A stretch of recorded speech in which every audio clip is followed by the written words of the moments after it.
Electoral voting பேட்டர்ன்ல கரூர் சாவுக்கு எந்த ஒரு தாக்கமும் இருக்காது.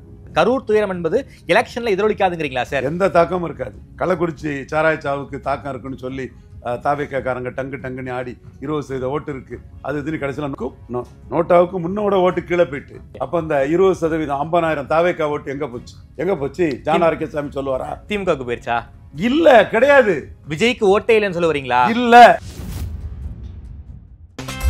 No compromise. உங்க சைடுலயும் எங்க சைடுலயும். It's a GT promise. GT Holidays, South India's #1 travel brand. குறைந்த விலை நிறைந்த தரம் தங்கள் தேவைகள் அனைத்தும் ஒரே இடத்தில். ஜெயச்சந்திரன். உங்கள் தங்க நகையை அதிக விலைக்கு விற்கவும் மற்றும் அடகில் இருக்கும் தங்க நகையை மீட்டெடுத்து அதிக விலைக்கு விற்கவும் உடனே அணுகவும். Prime gold hub 9840551787. திமுக தான் சதி பண்ணிடுச்சு, செந்தில் பாலாஜி தான் சதி பண்ணிட்டாரு அப்படிங்கிற துணியில விஜய் பேசுறாரு. ஏன் சார் விஜய் வந்து திமுகவை மட்டுமே டார்கெட் பண்றாரு? செந்தில் பாலாஜி எல்லாம் டார்கெட் பண்றாரு. விஜய் வர்சஸ் செந்தில் பாலாஜி எல்லாம் வருது. இது ஒரு சப்ப மேட்டருங்க, ஆக்சிடென்ட்டுங்க. அதுல 4 பேரை கொண்டு செந்தில் பாலாஜிக்கு என்னங்க ஆக போகுது? செந்தில் பாலாஜி வச்சு விளம்பரம் கிடைக்கும்னாலும் விஜய் ஓகேன்னு செந்தில் பாலாஜியை குறி வைக்கிறாரா? ஸோ கமலஹாசன் சீமான் கம்பாரிசன் மாதிரி விஜய் சீமான் கம்பாரிசன் சீமான பெரிய அளவுக்கு உயர்த்தம். சீமானுடைய ஓட்டு வரக்கூடிய எலெக்ஷன்ல வந்து ஹை ஜம்ப் ஆகும் சொல்ல வரீங்களா சார்? கண்டிப்பா ஜம்ப் ஆகும் சார். இப்போ 8% இருக்கு சார். 8% எத்தனை பர்சன்ட் சார் ஆக வாய்ப்பு இருக்கு? 17 வரை போகும். என்ன சார் கால்குலேஷன்? Cost consolidation. நேற்று கூட அண்ணாமலை தமிழிசையை வீட்டில் போய் பார்த்து அக்கா சில பிரச்சனைகள் இருக்கு அப்படின்லாம் பேசியிருக்கதாட்டு சில தகவல்கள் வருது. 2 ரெட்டலைக்கு ஒரு தாமரை வேணும்னு கேட்கிறாரு. ஓகே, கொடுப்பாங்களா? எடப்பாடி கொடுப்பாரா? அவர் வந்து பார்கெனிங் வந்து ரொம்ப ஷூடாலஸ் நடந்துப்பாரு.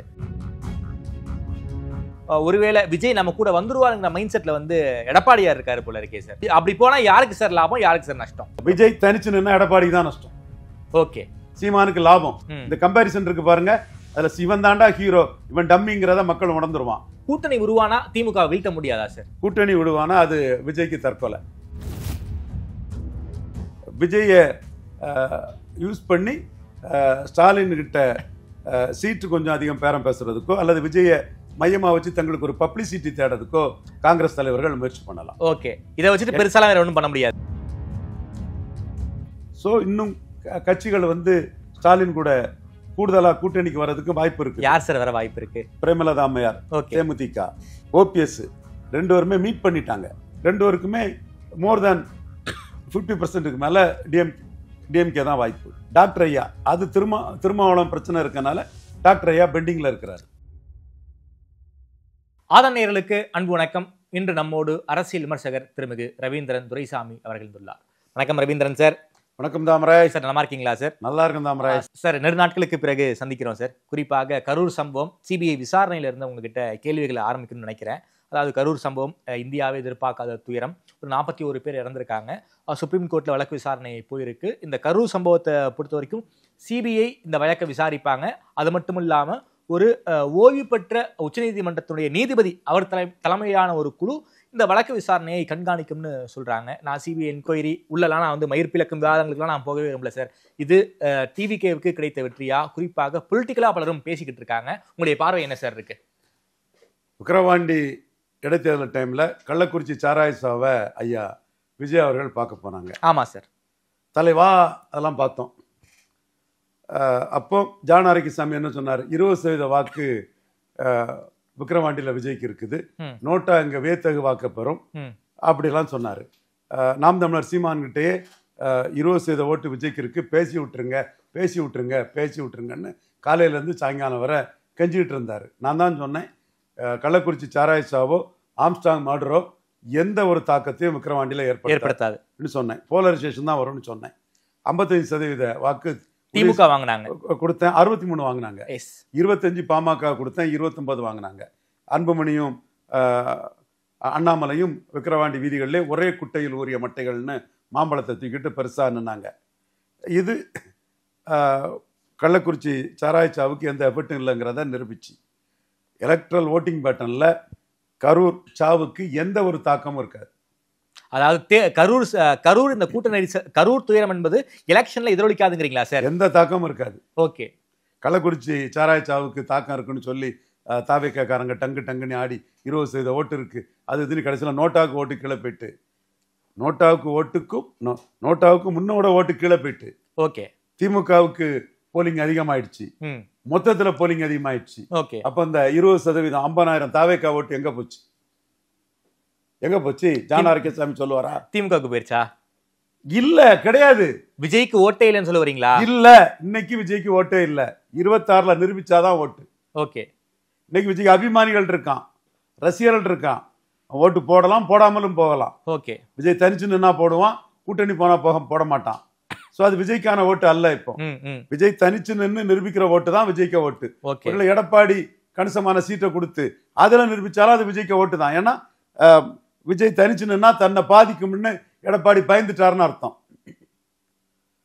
சோ 26 மே மாதம் தான் விஜய்க்கு ஓட்டு என்னன்னு தெரியும். Okay sir. குறிப்பாக கட்சி ஆரம்பித்த நாள் முதல் இன்னைக்கு வரைக்கும் தான் திமுகவுக்கு ஒரு பிரதானமான எதிரிங்கிறார். குறிப்பாக அந்த கரூர் சம்பவத்துக்கு பிறகு ஒரு 72 மணி நேரம் கழிச்சு வீடியோ ஒன்று விஜய் போடுறாரு. அந்த வீடியோவை நீங்க பார்த்துருப்பீங்க. எங்கேயும் நடக்காத சம்பவம் கரூர்ல மட்டும் நடந்திருக்கு, ஏன் நடந்துச்சு, எப்படி நடந்துச்சு அப்படின்னு அந்த இடத்துல வந்து உள்நோக்கத்தை கற்பிக்க விரும்புறாரு. திமுக தான் சதி பண்ணிடுச்சு, செந்தில் பாலாஜி தான் சதி பண்ணிட்டாரு அப்படிங்கிற துணியில விஜய் பேசுறாரு. ஏன் சார் விஜய் வந்து திமுகவை மட்டுமே டார்கெட் பண்றாரு? செந்தில் பாலாஜி எல்லாம் டார்கெட் பண்றாரு.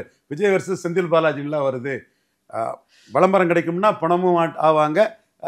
இது கல்யாண வீடுன்னா மணமகன் மணமகளாட்டம் ஆவாங்க. செத்த வீடுன்னா பணமாட்டம் இருப்பாங்க. விளம்பரம் வேணுங்கிற மாதிரி செந்தில் பாலாஜி வச்சு விளம்பரம் கிடைக்கும்னாலும் விஜய் ஓகேன்னு செந்தில் பாலாஜியை குறி வைக்கிறாரா? ஓகே. அதாவது செந்தில் விளம்பரத்துக்காக தான் செந்தில் பாலாஜி விஜய் குறி வைக்கிறாரா? இருக்கு எங்க, இது ஒரு சப்ப மேட்டருங்க, ஆக்சிடென்ட்டுங்க. அதுல 4 பேரை கொன்னு செந்தில் பாலாஜிக்கு என்னங்க ஆக போகுது? தன் கட்சிக்காரன் கொன்னு விஜய்க்கு என்னங்க ஆக போகுது? ஓகே, இது ஆக்சிடென்ட் தான் சார். ஆனா சதி கான்ஸ்பிரசி ரீதியில வந்து டிவிக்கு நண்பர்கள் பேசிக்கிட்டு இருக்காங்களே சார். சார் அவங்க வெறும் வாயை வந்துட்டு இருப்பாங்க, அவங்களுக்கு வேற இஷ்யூ இல்ல. ஓகே, பேசிட்டு இருப்பாங்க. ஓகே, ஒவ்வொருத்தரும் அவங்கவுங்க இஷ்யூ தானே பேசுவாங்க. சீமானை எடுத்துடுங்க, திமுக அண்ணா திமுகவும் காங்கிரஸ் பாஜகவின் ஊதுகுழல்கள் ஒட்டுண்ணிகள் தொங்கு சதைகள் அடிக்கிறாரு. ஓகே. இப்ப காங்கிரஸுக்கு 2% ஓட்டு தான் சட்டமன்றத்தில் உண்டு, பாஜகவுக்கு 3% ஓட்டு தான் உண்டு. எடப்பாடி ஏன் மக்களவை தேர்தலில் எடுத்த காங்கிரஸும் பாஜகவும் தமிழ்நாட்டுக்கு கேடுங்கிற முடிவை மாத்தினாருன்னா என்ன கண்டு பயந்து தான் மாத்தினாருன்னு சீமான் அவருக்கு இஷ்யூவா பேசுறாரு. ஓகே. அப்ப அதுல விஜயும் மறைமுகமா அடிக்கிறாரு. நீ எல்லாம் ஒர்த்து இல்லப்பா, இப்பவே பாஜகவை நம்பியும் காங்கிரஸை நம்பியும் டெல்லியை நம்பி போயிட்டு இருக்கிற. நான் டெல்லியை நம்பி போய் கச்சத்தீவு, காவிரி, முல்லை பெரியாறு, மீத்தேன், ஈத்தேன், நெய்வேலி, இது கல்வி, மாநில உரிமை, கூடங்குளம், இதுலலாம் அநீதி இழைச்ச கருணாநிதி, ஜெயலலிதா, எம்ஜிஆர், எடப்பாடி, ஸ்டாலின் 5 வரை அடிச்சு விளையாடிட்டு இருக்கேன். நீயும் ஒரு ஆளாட்டு அரசுக்குள்ள வந்து காங்கிரஸ் ஆதரிக்க போறான், பாஜக கூட நட்புங்கிற மாதிரி எல்லாம் தோற்றத்தை கொடுத்துட்டு இருக்கேன்னு சீமான் அவருக்கு இஷ்யூ சொல்லிட்டு இருக்கிறாரு. அதே மாதிரி ஒவ்வொருத்தரும் அவங்க இஷ்யூ தான் சொல்லுவாங்க. இந்த மரணம் டிவிகேக்கான இஷ்யூ, டிவிகே அதைத்தான் பேசுவாப்புல. சீமான் அதை சொல்லும் போது கள்ளக்குறிச்சி சாராய சாஹிப் குடிச்சிட்டு செத்தான், நடிகரை பார்த்துக்க போய் செத்தான்னு அதை ஜஸ்ட் லைக் தட்டி விட்டுட்டு போறாரு. நீங்க சீமானுக்கு ஓவர் ஹைப் கொடுத்து பேசுறீங்க. ஆனா களத்துல வந்து சீமானுடைய ஓட்டுக்களை வந்து விஜய் உருவுறாரு. அதன் காரணமாக தான் சமீப காலத்துல வந்து விஜயை வந்து மரண அடி அடிக்கிறாரு சீமான் அப்படிங்கிற ஒரு பார்வையும் இருக்கே சார். விஜய் திமுகவை விடையும் அதிமுக விடையும் நாம் தமிழர் தான் சார் வந்து விஜய் அந்தடி அடிக்கிறாங்க. பட்டியல் வெளியேற்றத்தை யார் ஆதரிக்கிறா? சீமான் தான் ஆதரிக்கிறார். பின்ன என்ன, கவின் ஆணவ படுகொலை கவினுக்காக நின்னது யாரு? சீமான் தான் நிக்கிறாரு. தென் தேவேந்திர குல வேளாளர் இல்லாம யார் வேளாளர்னு கேட்கறது யாரு? சீமான் தான் கேட்கிறாரு. வண்ணார் நாவிதர் குயவர்களை நான் கேண்டிடேட்டா போட்டு அவங்களை எம்போர் பண்ணணும்னு யார் சொல்றாரு? சீமான் தான் சொல்றாரு. பிராண்டி விஸ்கி வேண்டாம், கல்லு தான் வேணும்னு யார் சொல்றாரு? சீமான் தான் பேசுறாரு. பிராண்டி விஸ்கி வேணும்னு ஸ்டாலின், எடப்பாடி கூட விஜயும் சேர்ந்துக்கிட்டாரு. கிளாரிட்டியோட 234 யார் சொல்றா? சீமான் தான் பேசுறாரு. விஜய் தனிச்சு நிற்க போறாரா, எடப்பாடி சீட் வாங்க போறாரா? அது இன்னைக்கு வரைக்கும் நமக்கு தெரியாது. அப்ப குழப்பத்துல இருக்கிறாரு. ஓகே. சோ குழப்பத்துல சீட்டு வாங்க போறாரா, சீட்டு கொடுக்க போறாரான்னு தெரியாத ஒருத்தரையும், தமிழ்நாட்டின் அனைத்து துயரங்களுக்கும் காரணம் கருணாநிதி, எம்ஜிஆர், ஜெயலலிதா, எடப்பாடி, ஸ்டாலின் ஓங்கி இறந்த உயிரோடு இருக்கக்கூடிய சீஃப் மினிஸ்டரை அடிச்சு, மத்திய அரசுகளை அடிச்சு, சிபிஐயாவது ஒன்னாவது சிபிஐ போலீஸ் என்ன தமிழ்நாடு போலீஸோட மேலான்னு கேட்டு தமிழன் இருக்கக்கூடிய சீமான் முன்ன விட 2 மடங்கு ஜம்பாவாரு. கமல்ஹாசன் சீமான் கம்பாரிசன் எப்படி சீமானுக்கு சார் வடநாட்டு அதிகாரி அஸ்ராகாருக்கு வந்து தூக்கி பிடிச்சு பேசுறாரு சார். இந்த இஷ்யூவை பொறுத்த வரைக்கும் தமிழ்நாடு கேடர் ஐபிஎஸ் அதிகாரி அவர் தூக்கி பிடிச்சு பேசுறாரு. அஸ்ராகர்க்க தூக்கி பிடிச்சு பேசுறதுன்னு இல்ல, வட இந்திய அதிகாரிகளை போடணும்னு சொல்லும் போது தமிழ் அதிகாரிகள் போடுறது தவறுங்கிறத ஐஏஎஸ் பாலச்சந்திரன் சொல்றாரு. ஆமா சீமானு அதே கருத்தை முன்வைக்கிறார். ஓகே சார், குறிப்பாக சீமானுடைய ஓட்டு வரக்கூடிய எலெக்ஷன்ல வந்து ஜம்ப் ஆகும் சொல்ல வரீங்களா சார்? கண்டிப்பா ஜம்ப் ஆகும் சார். இப்போ 8% இருக்கு சார். 8% எத்தனை பர்சன்ட் சார் ஆக வாய்ப்பு இருக்கு? 17 வரை போகும். என்ன sir calculation? Cost consolidation. Okay. இது கோனேரி குப்பன் கோட்டை கோன் கோட்டைன்னு சொல்றாரு. அப்ப அதுக்கு எதிர்ப்பு வருது. எதிர்ப்பு வந்ததும் பயப்படல. இன்னொருத்தவனா பயந்துருவான். ஐயோ நீ மராட்டி கோட்டைன்னு சொல்லும் போது கம்முன்னு இருந்துட்டு இப்ப ஏன்டா எதுக்குறான்னு ஓங்கி அடிக்கிறாரு. இல்ல கோனேரி கோன் கோட்டைன்னு சொல்லும் போது அது காலவர கோன் கோட்டைன்னு வந்து ஐயா ராமதாஸ் பேசுறாரு. பாமக வந்து மிக கடுமையா எதிர்க்கிறாங்க. கோனேரி கோன் கோட்டைன்னு சொல்லாதீங்கன்னு. அந்த இடத்துலதான் மராட்டியம் கோட்டைன்னு சொல்லும் போது பேசாம இருந்துகிட்டு ஏன் எதுக்குறீங்கன்னு யாரா இருந்தாலும் அது கோன் கோட்டை தமிழன் கோட்டைன்னு தெளிவா நிற்கிறாரு. இந்த இடத்துலதான் சீமா நிற்கிறாரு. ஓகே. ராயராஜ சோழனுக்கு காஸ்ட் சர்டிபிகேட் கேட்கும் போது உன்னையாடா அடிக்க சொன்னேன், பறையதானாடா அடிக்க சொன்னேன்னு தெளிவா நிற்கிறாரு. ஜாதிவாரி கணக்கெடுப்பு நடத்தி தான் இடஒதுக்கீடு கொடுக்கணும். எடப்பாடி பண்ணது பெரிய தவறு, ஸ்டாலின் அதை என்டால்ஸ் பண்ணது தவறுன்னு களத்துக்குள்ள போகும்போது எடப்பாடி வந்து அதை பற்றி ஒண்ணு பேச தெரியாம களத்தை விட்டே விளையிடுறாரு. இதுலதான் எடப்பாடி சீமான் பலகீனப்படுத்துறாரு. ஈரோடு கிழக்குல எடப்பாடிக்கும் சீமானுக்கும் பெரிய வித்தியாசம் இருக்காதுன்னு களத்தை விட்டு ஓடுறாரு இல்லையா, அந்த இடத்துலதான் சீமான் எடப்பாடி பலகீனப்படுத்துறாரு. பெரியார் மண்ணு இல்ல பெரியாரே மண்ணுன்னு ஸ்டாலின் வர்சஸ் சீமான் அங்க நடந்துடுச்சு. அதைத்தான் விஜய்கிட்ட கேட்பார். தம்பி நீ கற்பனையா ஏட்டு சுரக்கையா பிராண்டிங் ஆட்களை வச்சு டிவிகே வர்சஸ் டிஎம்கேன்னு சொல்ற, நான் களத்துக்குள்ள டிஎம்கே சந்திச்சவன், அரசியல் வியாபாரியா ஓடி போயிட்ட. எடப்பாடி பழனிசாமி எனக்கும் எடப்பாடிக்கு வித்தியாசம் இருக்கான்னு ஓடி போயிட்டாரு. இப்படித்தான் நான் ஒரு சதவீதத்துல இருந்தவன் கமலஹாசன் தினகரனை பலகீனப்படுத்தி பாஜகவை பலகீனப்படுத்தி 8.2க்கு வந்திருக்கிறேன். களத்துல நிக்கிறவன்னா குற்றீசல் காளான் மின்னல் மாதிரி நீர்க்குமிழி மாதிரி அரசியல்ல வந்திருக்கிற நான் நிரந்தரமா நின்று ஒவ்வொரு களத்திலையும் மக்கள் மத்தியில விளையாடிட்டு இருக்கோம்னு சீமான் முன்வைக்கிறாரு. சேலம் 18ஆம் தேதி சேலத்துல கூட்டம், வீரப்பன் சமாதிக்கு போறாரு. நான் ஆட்சிக்கு வந்து வீரப்பனுக்கு நினைவிடம் கட்டுவோங்கிறாரு. வீரப்பனை சுட்டது ஜெயலலிதா பெரிய சாதனை, தேவாரம், விஜயகுமார் எல்லாத்துக்கும் அவார்டு எல்லாம் கொடுத்து இது பண்ணாங்க. இன்னைக்கு எடப்பாடி வீரப்பனை சுட்டது ஜெயலலிதாவின் சாதனைன்னு சொல்லிடுவாரா? வீரப்பனை சுட்டது ஜெயலலிதா எங்க அம்மா ஜெயலலிதாவின் சாதனை எடப்பாடி சொல்லிடுவாரா? நிச்சயம் சொல்ல மாட்டாரு. பின்ன அந்த அரசியல் சீமான் அரசியல் அங்க வந்துட்டு இல்ல, ஜெயலலிதா அரசியல் செத்துட்டு இல்ல. அதனால தானே வீரப்பன் கொள்ளக்காரன்னா ஜெயலலிதாவுக்கும் கருணாநிதிக்கும் என்ன பேருன்னு கேட்ட சீமானுக்கு அரசியல் ஜெயித்து நிற்குது இல்ல. ஓகே. அண்டர் கரண்ட்ல இந்த சோகால்டு அரசியல் விமர்சகர்கள், சோகால்டு ஊடகவியலாளர்கள் இதுல இருந்து வேறுபட்டு களத்துல இருக்கிறத கொண்டு வரேன். ஓகே. அதாவது சீமானுடைய ஓட்டு வங்கி விஜயால ஒரு பெரிய பாதிப்பு வராதுன்னு சொல்ல வரீங்க. ஜம்பாகும். ஓகே. பாராளுமன்ற கட்டடத்துல சமஸ்கிருதருக்கு ஏன் தமிழ்ல சீமான் ஒருத்தனால தான் கேட்க முடியுது, வேற எந்த தலைவராலையும் கேட்க முடியலங்கிறதுல சீமான் லீடர் ஆகிறாரு. ஓகே. தமிழ்ல இருந்து வந்ததுதான் தெலுங்கு கல்யாணம் கன்னடம் மலையாளம்னு சொல்றதுல விஜயால சொல்ல முடியலங்கும் போது தமிழுக்காக இருக்கிறவர் சீமான் அந்த இடத்துல வராரு. ஓகே. சோ கமலஹாசன் சீமான் கம்பாரிசன் மாதிரி விஜய் சீமான் கம்பாரிசன் சீமான பெரிய அளவுக்கு உயர்த்தம். இப்போ சீமான் வந்து early bird will catch the play. Okay. 4 வரையும் எடுத்து தனிச்சு நிற்கிறேன்னு சொல்லியாச்சு.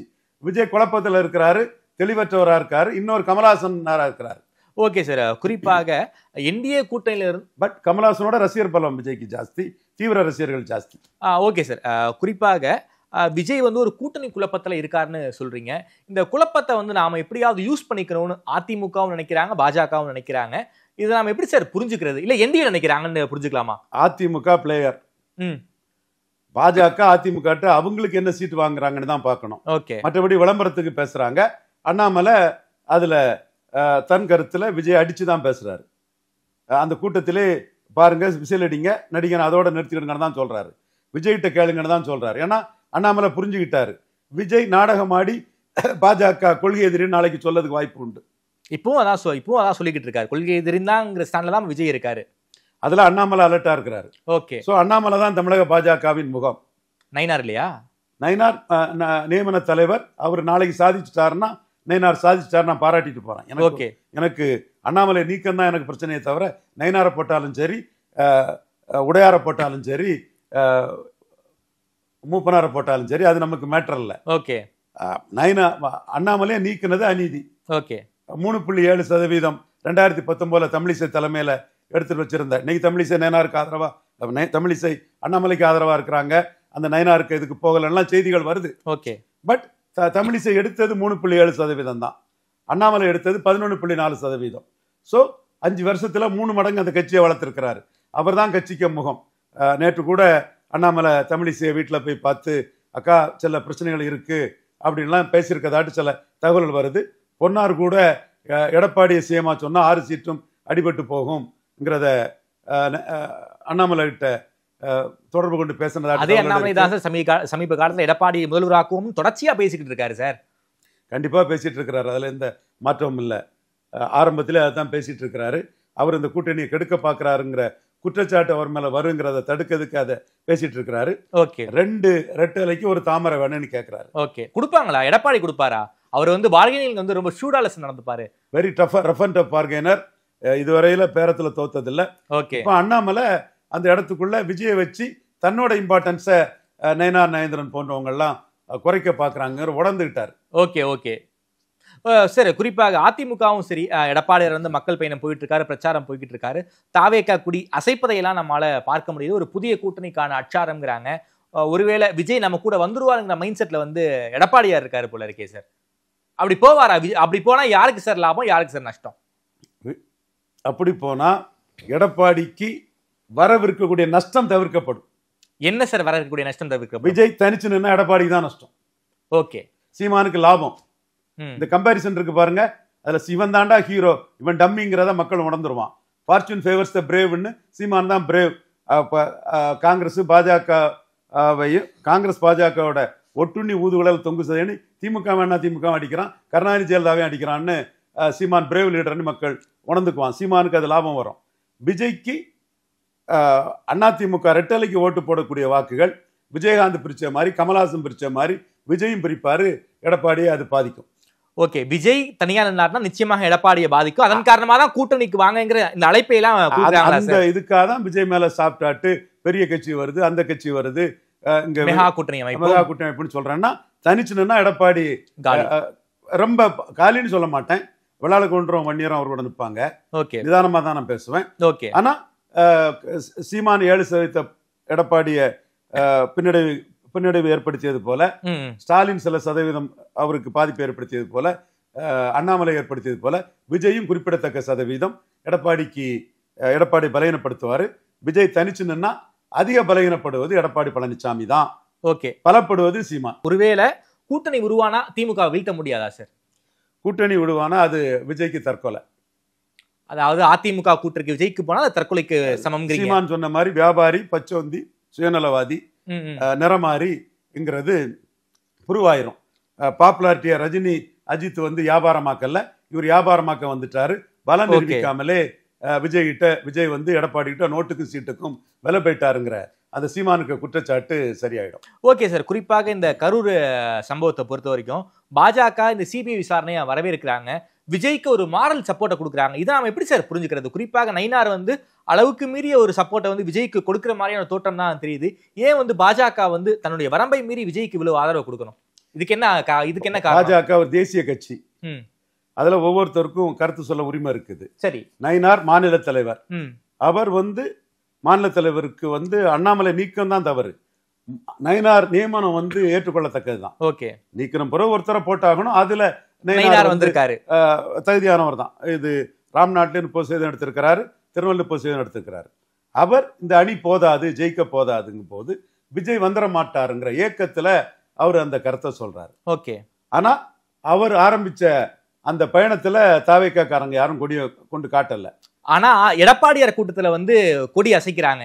இது வந்து தொண்டர்கள் மத்தியில அதிமுக தாவேக்கா கூட்டணி உருவாக ஒரு ஒத்திசைவு உருவாயிடுச்சா சார்? தொண்டர்கள் மத்தியில நம்ம கூட்டணிக்கு போனாதான் நம்ம களத்தில் நிக்க முடியுங்கிற மைண்ட் செட்டுக்கு தாவேக்கா தொண்டர்கள் வந்துட்டாங்களா?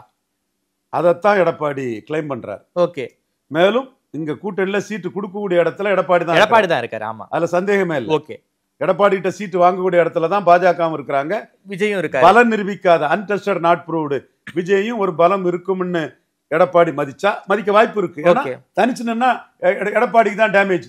ஓகே, ஸ்டாலின் அதை பற்றி கவலைப்பட மாட்டாரு. விஜய் தனிச்சு நின்னா ஸ்டாலினுக்கு சந்தோஷம். ஓகே, விஜய் தனிச்சு நின்னா அந்த கம்பாரிசனே தன்னை டபுள் மடங்காக்கும் கமல்ஹாசன் மாதிரின்னு சீமான் கருதுறாரு. ஓகே, சோ இந்த கட்டத்துக்குள்ள அந்த தொண்டர்கள் வந்து எடப்பாடி கூட்டத்துக்கு போறாங்கன்னா விஜய் பாசிட்டிவ் பொலிட்டிக்ஸ் பண்ணல சீமான் மாதிரி. ஓகே, தமிழர் ஆட்சி அமைப்பேன், தமிழ் அடையாளங்களை நான் மேம்படுத்துவேன், அந்த மாதிரி ஒவ்வொரு இதுலையும் வாவுசிக்கு புகழ் இல்லை, இந்த டைப்பில் பாரதியாருக்கு பாரத ரத்னா இல்லைன்னு தமிழர்னு அவர் நேர்மறையா சீமான் போறாரு. திராவிட கட்சிகளுக்கு 2 பேருக்குமே எதிரின்னு போறாரு. இப்போ டாக்டர் ராமதாஸ் அரசியலுக்கு வரும்போது கருணாநிதியை முதல் எதிரினார், எம்ஜிஆர் ஆட்சியில் இருந்தார். ஆமா. அப்ப அதிமுக ஆளுங்கட்சிக்கு எதிரான ஓட்டை கருணாநிதி அறுவடை பண்ணிடக்கூடாது. அது புத்திசாலித்தனமான ஸ்ட்ராட்டஜி. கலைஞரை எதிர்த்து அண்ணன் வைகோ அரசியல் பண்ணும்போது ஜெயலலிதா ஆட்சிக்கு எதிராக நடைபயணம் போனார். ஸோ இந்த கலைஞர் எதிர்ப்பை ஜெயலலிதா அறுவடை பண்ணிடக்கூடாது. Okay okay. சீமான் திமுகவும் அதிமுகவும் ஒரே குட்டையில் உரிய மட்டைகள்னு அடிக்கிறாரு. ஓகே, 2 பேர் எதிர்ப்பு ஓட்டுக்கு நாம வாங்கணும்னு சீமான் நினைக்கிறாரு. சீமான் அந்த 2 பேரையும் அடிச்சு இந்த 70% திமுக அதிமுக ஓட்டை தான் சீமான் குறி வைக்கிறார். ஓகே, 2 பேர் அடிச்சாலும் எப்படி சார் திமுக அதிமுக ஓட்டை குறி வைக்கிறாரு? அடிக்கக்கூடிய விதம் தான் வித்தியாசம். ஓகே, மூப்பனார் அடிச்சது காமராஜ் ஆட்சி அமைப்போம்னு திமுக வேண்டாம் அதிமுக வேண்டாம்னாரு. விஜயகாந்தும் திமுக வேண்டாம் அதிமுக வேண்டாம்னு தான் சொன்னார். ஓகே, கமலஹாசனும் திமுக வேண்டாம் அதிமுக வேண்டாம்னு தான் சொன்னாரு. இவங்கெல்லாம் திமுக வேண்டாம் அதிமுக வேண்டாம்னு சொல்லி அந்த திமுக அதிமுக 2 அல்லாத கட்சிகள் வாக்கை தான் குறி வச்சாங்க. திமுக அதிமுக வாக்குகள் 70-80% வந்துடும். ஓகே. அப்ப சீமான் இப்ப என்ன குறி வைக்கிறாருன்னா, திமுகவும் அதிமுகவும் தமிழர்களை, தமிழ்நாட்டை தவறாக வழி நடத்தி விட்டார்கள். ஓகே. கருணாநிதி காவிரி பிரச்சனையை இந்திரா காந்தி காலடியில் கொண்டு போட்டுட்டாரு. இந்திரா காந்தி கர்நாடகாவில் செல்வாக்கு வர்றதுக்கு காவிரியை கருணாநிதி விட்டு கொடுத்துட்டாரு. இந்திரா காந்திக்கு உலக அளவில் செல்வாக்கு வர்றதுக்கு கச்சத்தீவை கருணாநிதி விட்டு கொடுத்துட்டாரு. முல்லை பெரியாரை எம்ஜிஆர் விட்டு கொடுத்துட்டாரு. இப்படி கருணாநிதி, எம்ஜிஆர், ஜெயலலிதா, ஸ்டாலின், எடப்பாடி 4 பேரும் காங்கிரஸ் பாஜகவின் ஊதுகுழல்கள், ஒட்டுணிகள், தொங்கு சதைகள்னு சொல்லி இந்த 70% தமிழர்களும் 70%க்குள்ள இருக்கக்கூடிய தமிழர்கள் தமிழகத்தின் உரிமைகள் நிலைநாட்டப்பட தவறாக வழிநடத்தின திராவிட கட்சிகள் இருந்து மாறுபட்டு, நீங்க திராவிட கட்சிகளை விட்டு வெளியே ஆதரிங்க. திராவிட கட்சிகள் தேசிய கட்சிகளின் அடிமைகளாக தான் இருக்கும். சிபிஐ, இடி, ஐடி, என்போர்ஸ்மெண்ட் டைரக்டர் இதுக்காக இருப்பாங்க. நான் தான் பிரபாகரன் மகன் தான் இதை வீழ்த்தி எழும்பி வர முடியும்னு சொல்றாரு. முன்னவங்க திமுகவும் வேண்டாம் அதிமுக வேண்டாம்னாங்க. சீமான் திமுகவும் அதிமுகவும் காங்கிரஸ் பாஜகவின் ஊதுகுழல் 4 பேர் எதிர்க்கிறாரு. காங்கிரஸ் பாஜக தமிழ்நாட்டுக்கு தேவையில்லைன்னு சொல்லி திமுக அதிமுக வாக்காளர்களே காங்கிரஸ் பாஜகவோட கூட்டணி போகக்கூடிய உங்க தலைமையை புறக்கணிச்சு நாம் தமிழருக்கு வாங்கன்னு சொல்றாரு. ஓகே. இதுலதான் விஜயும் கூட்டத்தோட அடிபட்டு போயிடுறாரு. ராகுல் காந்தி கிட்ட பேசிட்டு இருக்காரு, அமித்ஷா கிட்ட பேசிட்டு இருக்காருங்கிற கதையெல்லாம் சொல்லிட்டு இருக்காங்க. பட் ராகுல் Gandhi fact. Okay. So Amit Shah evidence இல்ல. ஓகே. ராகுல் காந்திக்கு ஒரு ட்வீட் எல்லாம் போட்டிருக்கிறார். ஆமா. அப்போ சோ இவரும் ஒரு தேசிய கட்சிக்கு பின்னாடி போகக்கூடிய ஒரு முதுகலம் பெற்ற தலைவராக தான் சீமான் பாக்குறாரு. தான் துணிச்சலான தலைவர், 4 வரையும் 614 நிப்பன்னு சீமான் நிற்கிறாரு. இந்த இது மக்கள் மத்தியில நாம் தமிழர் கூட்டங்கள் மூலமா அப்படியே போயிட்டு இருக்குது. ஓகே. வலைவலி மூலமா அப்படியே போயிட்டு இருக்குது. மெயின் ஸ்ட்ரீம் மீடியா இதற்கு முக்கியத்துவம் கொடுக்கல. ஓகே சார், குறிப்பாக விஜய் அவர்களோடு ராகுல் காந்தி பேசியிருக்காங்க ஒரு செய்தியை எல்லாருமே கசிய விட்டுருக்காங்க. அது உண்மையா கூட இருக்கலாம். செல்வ பிறந்தகை திமுக தலைமை கிட்ட கேட்டு பேசிவிட்டு தான் ராகுல் காந்தி விஜய் கிட்ட பேசினாலும் ஒரு கருத்தை அவரும் சொல்லியிருக்காரு. விஜயை ஏன் இந்த இடத்துல யூஸ் பண்ணிக்கணும்? ஏன்னா பலரும் காங்கிரஸ் இருக்கக்கூடிய பலரும் விஜய்க்கு ஆதரவா பேசிக்கிட்டு இருக்காங்க. விஜய்ங்கிற ஒரு ஃபேக்டரை வச்சு கேரளால நாம ஜெயிக்கணுங்கிற ஒரு மைண்ட் செட்டுக்கு யூஸ் பண்ண வாய்ப்பு இருக்கா சார் காங்கிரஸ் விஜய் யூஸ் பண்ணி? இதெல்லாம் கட்டுக்கதை, காக்கன் புல் ஸ்டோரிஸ்.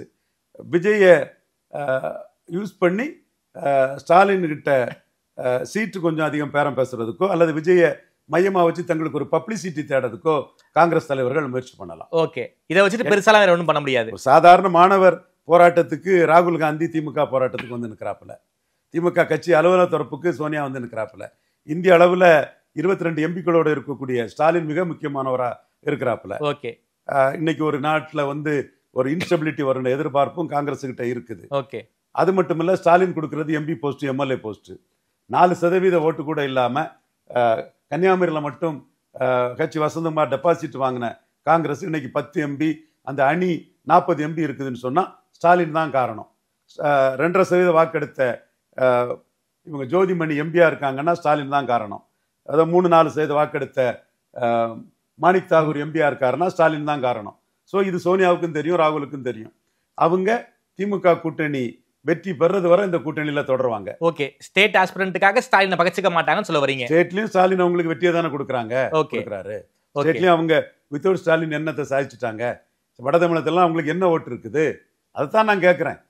ஸோ காங்கிரஸ் வந்து அன்னைக்கு ஐயா மூப்பனார் காலத்துல 20% ஓட்டு காமராஜ் ஆட்சி அமைப்புன்னு எடுத்தார் ஐயா மூப்பனார். ஓகே. இன்னைக்கு தனிச்சு நின்று காங்கிரஸ் வாசனோட சேர்ந்து எடுத்தது 4.3% வாக்கு. காங்கிரஸ் வந்து சீமான் சொல்ற மாதிரி சட்டமன்றம்னா காங்கிரஸுக்கு 2% ஓட்டு தான் சீமான் சொல்றதுதான் கரெக்ட். Okay sir. குறிப்பாக பாஜக தரப்பு குறிப்பாக நயினார் நாகேந்திரன் வந்து விஜய் வந்து ஆதரிக்கிறாரு. தேசிய தலைமையுடைய சப்போர்ட் இல்லாம மாநில தலைமை ஒன்றும் பண்ண முடியாது. அப்படின்னா விஜய் என்கேஜ் பண்றதை வந்து தேசிய தலைமை விரும்புறாங்க போல இருக்கே சார். தேசிய தலைமை கிட்ட நாங்க என்ன கருத்து சொல்லியிருக்கோம்னா 98ல எல்லா கட்சிகளும் தோத்து போனவங்க எல்லாரும் ஒண்ணு சேர்ந்து ஜெயித்தது மாதிரி 29ல மோடி ஜெயிக்கணும். Modiji for PM 2020. விஜய் பவன் கல்யாண் மாதிரி 2026ல தனிச்சு நின்று ஓட்ட நிரூபிக்கிறது மோடிக்கு 29ல நல்லது. அப்படி 26ல நின்று நிரூபிக்கக்கூடிய ஓட்டுங்கிறது வந்து தோத்து போனவங்கள்லாம் ஒன்று சேர்ந்து 98ல வாஜ்பாய் தலைமையில 30 சீட்டு ஜெயித்த மாதிரி தோத்து போனவங்கலாம் ஒன்று சேர்ந்து மோடி தலைமையில 29ல 25 சீட்டுக்கு மேல பிராக்டிகலா தான் நான் சொல்றேன். ஓகே. ஸ்டாலின் அன்னைக்கு 15 சீட்டுக்கு குறையாது. எல்லாரும் சேர்ந்தா 25 சீட்டு ஜெயிக்கலாம். ஓகே. 25 சீட் 29லயே ஸ்டாலினுக்கு வந்து 15 சீட் ஜெயிப்பாருன்னு சொல்ல வரீங்களா சார்? எல்லாரும் சேர்ந்தாலும் 15 குறையாது ஸ்டாலினுக்கு. ஓகே. 25 சீட்டு ஜெயிக்கலாம். ஓகே. அதுல பலம் நிரூபித்த விஜய் தன்னோட ஓட்டை சீட்டா கன்வெர்ட் பண்ணதுக்கு மோடி தலைமைக்கு வந்தாகணும். ஓகே. ராமதாஸ் எப்படி பாஜக வைத்தாரு, ஏக்தா ஏத்திர இவங்க முரளி மனோகர் ஜோஷி நடத்தும் போது நான் அக்ரஹாரத்துக்குள்ள கருவாடு சாராயம் இறைச்சி இதெல்லாம் வச்சு ஊர்வலம் நடத்துவோம், எங்க சொடலமாடனுக்கு ஊர்வலம் நடத்துவோம்னு ராமதாஸ் சொன்னாரா இல்லையா? அந்த ராமதாஸ் 98ல என்னோட முயற்சியில நமக்கு கொஞ்சம் வாஜ்பாய் பாஜக அந்த பட்டத்தில் நம்ம அதை கொண்டு நிறுத்தணும். அதுல 4 சீட்டு ஜெயித்து அமைச்சர்கள் இடம் பெற்றாரு, முதல் வெற்றியை பெற்றாரா இல்லையா? அதே மாதிரி 2026ல பலத்தை நிரூபிச்ச விஜய் 29ல தோத்து போனவங்கலாம் ஒன்னா சேரும் போது 98 வாஜ்பாய் மாதிரி அவர் பலத்திற்கு ஏற்ப 29ல விஜய்க்கு வெற்றி கிடைக்கும். இதுதான் டெல்லி தலைமை செய்யணும்னு நாங்க எங்க கருத்தை விஜய் சென்ட்ரிக்கா சொல்லியிருக்கோம். இது உங்களுடைய கருத்து சார். ஆனா டெல்லி தலைமை என்ன மைண்ட் செட்ல இருக்காங்க சார்? இது வந்து உங்களுடைய கருத்து சார். ஆனாலும் டெல்லி தலைமை வந்து விஜய் நாம வந்து இந்த கூட்டணிக்குள்ள அகாமடேட் பண்ணா திமுக வீழ்த்த முடியுங்கிற ஒரு கணக்கு போட்டிருக்காங்க. நீங்க வந்து டெல்லி தலைமைக்கு எவ்வளவு ஆக்சஸ் எனக்குமே நல்லா தெரியும். நீங்க இப்ப ஏற்பட்ட ஒரு தகவலை சொல்லியிருக்கீங்க. ஆனாலும் விஜய் எப்படியாவது என்டிஏ கூட்டணிக்குள்ள நம்ம எங்கேஜ் பண்ணிடணுங்கிற ஒரு ஆசை வந்து தேசிய தலைமைக்கு இருக்கிற மாதிரி தெரியுதே சார். நயினாருடைய செயல்பாடு வச்சு பார்க்கும்போது நயினார் செயல்பாடு தவறுன்னு சொல்ல மாட்டேன். அவர் அமைச்சரா இருந்தவர் மீண்டும் திமுக ஆட்சி போய் ஒரு அமைச்சரா வரணும்னு ஆசைப்படுறதுல தப்பே இல்லை. அவங்க அரசியல தான் இருப்பாங்க. சகோதரர் நயினாரோட அந்த ஆஸ்பிரேஷன் வந்து அவரை பொறுத்தவரை நியாயமானது. அந்த வகையில யார் யாரெல்லாம் வரணுமோ அவங்கவுங்க எல்லாம் வரணும்னு அவர் கூப்பிடுறதுல ஒன்றும் தப்பு இல்லை. புரியுது. ஆனா என்ன பொறுத்தவரை மோடி 2029ல பிரதமர் ஆகணுங்கிறது என் கருத்தை சொல்றேன். அதுல பலம் நிரூபிக்காத விஜய் வச்சு மோடிக்கு லாபம் இல்ல. விஜய் 26ல பலம் நிரூபிச்சா எல்லாரும் தோத்து போவாங்க. என்னோட கணக்கு ஸ்டாலின் 45% வாக்கு குறைய மாட்டார். 48% வாக்கு மக்களவையில ஸ்டாலின் எடுப்பாருன்னு சொன்னேன், 47 வந்தது. 35 சீட்டு ஜெயிப்பாருன்னு சொன்னேன், 39 ஜெயித்துட்டார். நான் ஸ்டாலின் முதல்வரான பிறகு நான் சொல்லி எதுவும் தப்பாகல. யார் வேணாலும் சேலஞ்ச் பண்ணிக்கிடுங்க, நான் கரெக்டா சொல்லியிருக்கேன். இப்பவும் நான் சொல்றேன் 45% ஸ்டாலினுக்கு வந்து ஸ்டாச்சுரேட்டட் ஓட்டு. அது வந்து மக்களவையில ஸ்டாலின் தலைமைக்கு கிடைச்சதுதான் 47. சோ இன்னும் கட்சிகள் வந்து ஸ்டாலின் கூட கூடுதலா கூட்டணிக்கு வர்றதுக்கு வாய்ப்பு இருக்கு. யார் சார் வர வாய்ப்பு இருக்கு? ஆப்ஷன் வந்து பிரேமலதா அம்மையார், தேமுதிக, ஓபிஎஸ் ரெண்டு பேருமே மீட் பண்ணிட்டாங்க. ஆப்ஷன் இருக்கு. ரெண்டு பேருக்குமே மோர் தேன் 50% மேல டிஎம்கே தான் வாய்ப்பு. தினகரன் 50-50. அவர் விருப்பப்படாம இருக்கலாம், ஜெயலலிதா விசுவாசியா இருக்கலாம். பட் கரூர் சம்பவத்தில் ஆப்ஷன் ஓபன் பண்ணிட்டார். திமுக பாராட்டி பேசியிருக்காரு, முதல்வர் பாராட்டி பேசியிருக்காரு. ஒரு சிலர் அவர் வர்றது 17 தொகுதி முக்குலத்தோர் ஏரியாவில் தோத்து இருக்கு, அது தினகரன் வந்து அவங்களுக்கு லாபம். முக்குலத்தோர் எடப்பாடி மேல கோபத்துல இருக்காங்கன்னா முதல்வர்கிட்ட அவருக்காக பேசிட்டு இருக்கிறத தவறுகள் வருது. டாக்டர் ஐயா அது திருமாவளம் பிரச்சனை இருக்கனால டாக்டர் ஐயா பெண்டிங்ல இருக்கிறார். சோ இப்படிப்பட்ட கூட்டணி உருவாகலான்னு சொல்றீங்க. ஆப்ஷன்ஸ் ஓபன் பண்ணிருக்காங்கன்னு சொல்றீங்க. ஸ்டாலின் ரொம்ப கம்ஃபர்டபிள் பொசிஷன்ல இருக்கிறார். சார் நீங்க நடுவுல பேசும்போது 26ல வந்து விஜய் ப்ரூவ் பண்ணிட்டார்னா ஒரு பவன் கல்யாண் மாதிரி ஒரு பைண்டிங் ஃபேக்டரா வச்சு 29ல மோடிக்கு வந்து ஒரு வாய்ப்பா இருக்குன்னு நீங்க சொல்ல வரீங்க சார். முதல் எலெக்ஷன்லயே பவன் கல்யாணாக விஜயால உருவாக முடியாதா? உங்க வாதம் தான் ஹீஸ் அன்டெஸ்டட் விஜயால ஒரு பவன் கல்யாண் ஆந்திராவில் என்ன ஒரு தாக்கத்தை ஏற்படுத்தினாலோ அதே மாதிரி ஒரு தாக்கத்தை முதல் எலெக்ஷன்லயே அதிமுகவோட கூட்டணி போனா ஏற்படுத்த முடியாதா சார்? அப்படின்னா நம்ம சொல்றதை கேட்டு எடப்பாடி நம்ம சொல்றதை கேட்டா பவன் கல்யாண் மாதிரி 2014 முத ஆந்திர பிரிவினைக்கு எதிராட்டு மோடிக்கும் நாயுடுக்கும் ஆதரவா 14 பவன் கல்யாண் பிரச்சாரம் பண்ணார். ஓகே. பல நிரூபிக்காத விஜய் பவன் கல்யாண் மாதிரி ஒரு அணிக்கு பிரச்சாரம் பண்ணுவாருன்னா அது வரவேற்கத்தக்கது. ஓகே. அதை தாண்டி அவருக்கு சீட்டு கொடுப்பாருன்னா அவர் தனிச்சு நின்னா யாருக்கு பாதிக்குமோ அவங்க சீட்டு கொடுக்கலாம். பாஜக அதுக்குள்ள விஜயை காட்டி பாஜக சீட்டை எடப்பாடி குறைச்சிடக்கூடாது. அதுலதான் அண்ணாமலை அலர்ட்டா இருக்கிறார். Okay okay. நயினார் நாகேந்திரன் எப்படியாவது ஆட்சிக்கு வந்துடணும்னு இருக்கிறாரு. ஆமா. அண்ணாமலை 11.4% சீட்டை வாங்கணும்னு உறுதியா இருக்கிறாரு. ஓகே. அது அன்டெஸ்டட் நாட் ப்ரூவ் விஜயை காட்டி எடப்பாடி அதை குறைச்சிடக்கூடாதுன்னு அண்ணாமலை இருக்கிறார். சோ விஜய்க்கு அதிகமா சீட்டை கொடுத்துட்டு பாஜகவுக்கு சீட்டை குறைச்சிடக்கூடாதுங்கிற ஒரு ஃபேக்டரை அண்ணாமலை இருக்காரு. அண்ணாமலை தெளிவா இருக்கிறார். Okay sir. சார் ஒருவேளை கூட்டணி உருவாச்சுன்னா திமுக வீழ்த்த முடியாதா சார்? அதிமுக தாவேகா கூட்டணி உருவானால் திமுகவை வீழ்த்த முடியாதா? 1-1 அர்த்மேட்டிக் படி தான் ஸ்டாலினை வீழ்த்த முடியுமே தவிர அர்த்மேட்டிக் ஸ்ட்ரென்த்தை காட்டாம பலம் நிரூபிக்காத ஒரு அஜித்தையோ இன்னும் ஒரு சிவகார்த்திகேயனையோ பலம் நிரூபிக்காத பார்ட்டி மட்டும் ரெஜிஸ்டர் பண்ண விஜயை வச்சோ ஒன்றும் பண்ண முடியாது சார். சிவகார்த்திகேயனும் சரி அஜித்தும் சரி அரசியலுக்கே வரல சார். அவங்கள பத்தி பேச வேணாம். நீங்க அரசியலுக்கு வரல. விஜய் அரசியல்ல பார்ட்டி ரெஜிஸ்டர் பண்ணிருக்காரு. இதுதான் வித்தியாசம். விஜய் 39 நிக்கல்ல, விக்கிரவாண்டி ஈரோடு கிழக்கு நிக்கல்ல. ஓகே. அவங்களுக்கும் விஜய்க்குள்ள வித்தியாசம். விஜய் பார்ட்டி ரெஜிஸ்டர் பண்ணியிருக்கிறார். Okay sir. குறிப்பாக அதிமுகவோடு விஜய் கூட்டணி வைத்தால் யாருக்கு சாதகம் யாருக்கு பாதகம்? எந்த டேர்ம்ஸ்ல கூட்டணி வைக்கிறாங்க, எப்படி கூட்டணி வைக்கிறாங்களோ பார்த்து தான் அதை சொல்ல முடியும். Okay sir. குறிப்பாக துணை முதல்வர் விஜய்க்கு கொடுக்குறாங்கன்னே வச்சுப்போங்க சார். அது எப்படி சார் உருவாக வாய்ப்பு இருக்கு? ஒருவேளை துணை முதல்வரை நாங்க கொடுக்குறோம், அது ஜானகி சிவாஜிக்கு பல நிரூபிக்கா சிவாஜி கொடுத்த மாதிரி எடப்பாடிக்கு ஃபெயிலியர்னு அர்த்தம். Okay sir. விஜய் அதிமுகவோடு கூட்டணிக்கு போனால் குறிப்பாக நீங்களே ஒரு வார்த்தை சொன்னீங்க, தற்கொலை முடிவுக்கு சமம்னு சொன்னீங்க.